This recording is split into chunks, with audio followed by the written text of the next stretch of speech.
बऱ्याच लोकांचा एक टोन असतोय की बाबा शेती परवडत नाही, तुम्हाला याच्याबद्दल काय म्हणायचं आहे नेमकं? बाबा शेती परवडते का नाही? शेती परवडत्या, हा ते प्लॅनिंग नुसार केलं की शेती परवडते आणि स्वतः करायला पाहिजे. हा, म्हणजे बाहेरची रोजच्या लोक रोज- कोण हा, नसावी. बाहेरचे लोक घ्यायला पाहिजेत. हा ज्यावेळेस गरजेनुसार लोक घ्यायला पाहिजेत. हा पण ते ज्यावेळेस तण वगैरे वाटतं ते छोटं असताना जर त्याला हे केलं, हा काढून टाकलं, हम्म. की कशाला लोकांना. बरोबर बरोबर. नमस्कार शेतकरी मंडळी, मी तुमच्यासाठी हा खास व्हिडिओ घेऊन आलोय. आता उन्हाळा चालू झालाय आणि उन्हाळ्यामध्ये अनेक प्रकारचे शेतकरी पिकं घेत असतात आणि मला त्यांच्यासाठी खास सांगणं आहे की उन्हाळ्यात जास्त करून नफा करून देणारी किंवा चांगला पैसा, बक्कळ पैसा कमवून देणारी तुम्ही पिकं घ्या, जेणेकरून तुमची आर्थिक फायदे होईल. आता मला एक महत्त्वाचं सांगायचं आहे की उन्हाळ्यात बऱ्याच वेळा शेतकरी वेगवेगळी प्रकारची उत्पादनं घेत असतात आपल्या शेतामध्ये. तर उन्हाळ्यात त्यांना मला सांगायचं आहे की तुम्हाला जर पीक घ्यायचं असलं तर फुलांचं घ्या, भाजीपाल्याचं घ्या. आणि काकडी हे एक असं एक पीक आहे की त्यांना त्याच्यामधून तुम्हाला जवळपास दररोज फायदा होऊ शकतोय. आणि हा फायदा कशा पद्धतीने घेता येईल आणि त्याचं उत्पादन कसं घ्यावं यासाठीची संबंधित संपूर्ण माहिती मी घेण्यासाठी या बोरपाडे गावामध्ये आलोय. आणि या ठिकाणच्या शेतकरी महिला आहेत सरिता निकम, त्यांच्याकडून मी या संबंधीची संपूर्ण माहिती घेणार आहे. त्यांचा हा प्लॉट एकदम मस्त भारी वाटला, त्यामुळं त्यांच्याकडून मी ही जास्तीत जास्त माहिती घेण्याचा प्रयत्न करणार आहे. तर हा व्हिडिओ तुम्ही शेवटपर्यंत बघा आणि काकडीची लागवड व उत्पादन कसं घ्यावं हे मी तुम्हाला हे व्हिडिओमध्ये दाखवण्याचा प्रयत्न करणार आहे. नमस्कार शेतकरी मंडळी, मी आता बोरपाडे या गावामध्ये आलोय आणि या ठिकाणी महिला शेतकरी आहेत आणि त्यांच्या शेतामध्ये काकडीची लागवड केलेली आहे. आता आपण त्यांना भेटून ह्या काकडीची लागवड करण्यामागे त्यांचा उद्देश काय आहे आणि त्या काकडीपासून काय काय फायदा होतात किंवा त्यांना किती बेनिफिट मिळतंय याच्या आपण आता संपूर्ण माहिती घेणार आहोत. पण पहिल्यांदा ताई तुमचं संपूर्ण नाव सांगा, पत्ता सांगा. माझं संपूर्ण नाव सरिता विलास निकम, पोस्ट बोरपाडे, बर. तालुका पन्हाळा. पन्हाळा. बरं, तुमचं घर इथं जवळच आहे का कुठं गावात आणि लांब? आम्ही इथं पण राहतोय, गावात पण राहतोय. म्हणजे आता म्हणजे शेतीसाठी तुम्ही इकडे येताय गावात ना? इथं थांबलोय. बर. की आता काकडीची जी लागवड केलेली आहे हे किती क्षेत्र आहे तरी साधारणपणे? हे 5 गुंठ्यात. 5 गुंठ्यामध्ये काकडीची लागवड केलेली आहे. तर लागवड करून किती दिवस झालं तरी? लागवड करून 1.25 महिना झाला. 1.25 महिन्यामध्ये आता हे तुमचं एवढं पीक उंचावर असं आलेलं आहे, याचा वेल वाढलेला आहे. बर. आता मला व्यवस्थित पहिल्यापासून सखोल माहिती घ्यायची आहे तुमच्याकडून. मला एक सांगा, ह्यासाठी कोणतं वाण किंवा बियाणं वापरलंय म्हणायचं? हे कोल्हापुरी काकडी म्हणून आहे. बर. बी वापरले. बरं, हे कुठून आणलं तुम्ही? काय लकी, कोल्हापूर लकी बाजार मध्ये. लकी बाजारमधनं? तिथं हे असं तुम्हाला बीज मिळतंय ते? सगळ्या प्रकारचे बियाणे. सर्व प्रकारची बियाणं त्या ठिकाणी मिळतात, म्हणजे खात्रीशीर बियाणं त्या ठिकाणी मिळतात. बियाणं लकी मध्ये मिळतात. बर. आता लागवड करण्यापूर्वी या शेतात काय काय केलं बाबा? मशागत किंवा काय काय कसं केलं? नांगरट केली हा. आणि ते सरी पाडून घेतलं. बर. सरी या किती अंतरावर आहेत तरी हे तुमच्या? 4 फुटावर सरी. 4 फुटाचं अंतर ठेवून या सरी पाडण्यात आल्या. बर. आणि मग लागवड करण्यापूर्वी हे त्या ज्या जमिनीत तुम्ही काय खत वगैरे टाकलं किंवा काय? यात शेणखत आणि शेणखत. म्हणजे फक्त शेणखत आणि शेणखत, म्हणजे कोंबड्यांचे हे कोंबड्याची विष्ठा. हा. शेणखत. हा, मग असे 2च खतं तुम्ही वापरलं, दोन्ही खत. बाकीचं तुम्ही काही वापरलेलं नाही? नाही. बर बर. मग लागवडीनंतर रोप कधी मोठं होतंय किंवा काय? लागवड केल्यानंतर 8 दिवसानं रोप एक वीतभर वाढते. हा. आणि एका महिन्यात भरपूर वाढते हा. आणि 1.25 महिन्यात तोड चालू होते. म्हणजे 1.25 महिन्यानंतर पूर्णपणे हिचं उत्पादन तुम्ही असं विक्रीला वगैरे असं घेऊ शकताय? चालू होते. होय. हा. बरं, आता मला एक सांगा, रुंदीचं एवढं अंतर झालं की बाबा 4 फुटाचं अंतर ठेवलंय आणि परत 2 वेल जे असतात त्याच्यामध्ये अंतर किती ठेवलंय किंवा काय? 1-2 फुटाचं. 2 फुटाच्या अंतरानं असं ते अंतर ठेवून तुम्ही लागवड केली? 2 ते 2.5 फूट. आणि जी फुलं कधी लागायला चालू होत्या तरी?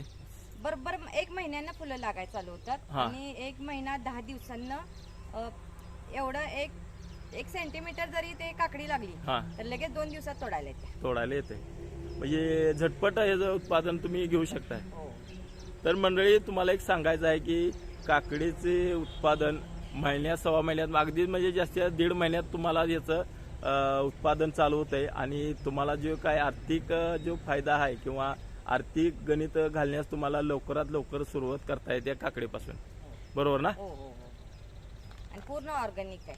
म्हणजे तुम्ही बाकीचं केमिकल युक्त टॉनिक कुठलं वगैरे काही आम्ही फवारत नाही. नाही? नाही. का बरं? कारण का शीट खत असतंय आणि आपलं शेणखत असतंय, हा. त्यामुळे फुलं पण भरपूर लागलेली आहेत हम्म. आणि कीड वगैरे असलं काही प्रकार नाही याच्यात. कीड प्रकार आहे. काही म्हणजे अजूनपर्यंत या रोगाचा प्रादुर्भाव जाणवलेला नाही. पण नाही आणि आम्ही फवारणी सुद्धा केलेली नाही.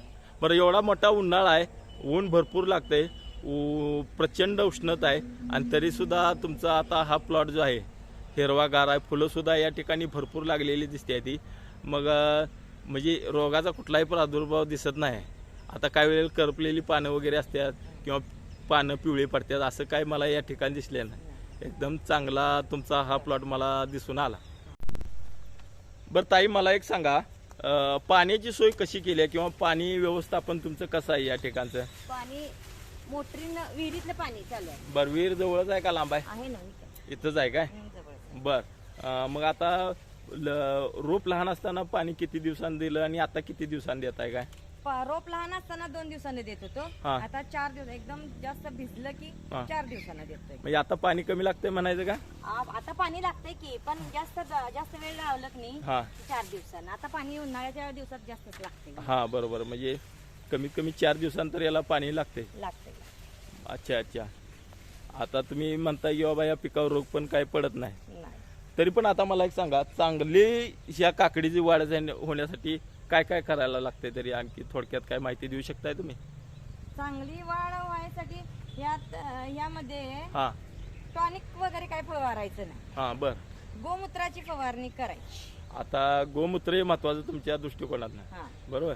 गोमूत्राची फवारणी करायची. मग त्यामुळे हे पिकावर कुठलंही नाही, गोमूत्रामुळे उलट काहीच होत नाही. हा, गोमूत्रामुळे वाढ चांगली होत्या हम्म.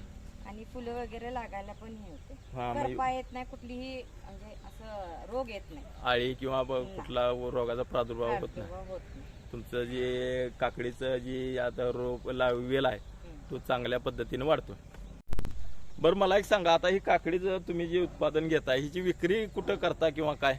विक्री माझ्या दारातून पण होत्या, हा, मार्केट मधनं पण लोक येतात. बरं, आता समजा म्हणजे मार्केट मधले लोक येतात का तुम्ही तिकडे घेऊन जाता? नाही, इथं माझ्या दारात येतात. म्हणजे तुम्हाला बाहेर कुठं विकायसाठी जावं लागलेलं नाही? आणि माझा हायवे असल्यामुळं दारातल्या दारात पण विकू शकतो. आता हा नावली मलकापूर रोड आहे, कोल्हापूर मलकापूर. हा, कोल्हापूर मलकापूर रोड. या रोडला जर शेती असल्यामुळे तुम्हाला लांब कुठं जावं लागत नाही, अगदी रोड टच असल्यामुळे तुम्ही रस्त्याला लगतच तुम्ही विक्री करू शकता.